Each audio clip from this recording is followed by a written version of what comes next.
5,000 naira to get a residency in this country. You can from there apply to UK, Canada, USA, and get even a Canadian PR. I'm going to talk about the Consulate Card, and I'm also going to talk about the resident card. So now, this country is Côte d'Ivoire. It's an Francophone speaking country. That means they speak French. The first thing you have to do is to get your residency. You get your residency at any nearby police station for 2,000 CFAs, which is 5,000 naira. Now, one of the requirements of getting your residency is to get your consulate card.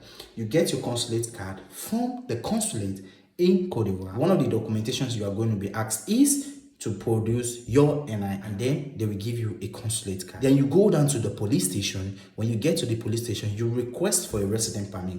Your resident permit will be given for 3 months. So the first 1 year, you renew residency every three months. Then after 1 year, you renew residency every 6 months. You can go to English-speaking countries easily because these people apply mostly to France and French-speaking countries than English-speaking countries. So you have higher chances of you getting your visa because number one, you've X'd out the Nigerian factor. Nigerian factor actually means that when you are in Nigeria and you apply for a visa, most of the visa gets rejected because you are in Nigeria.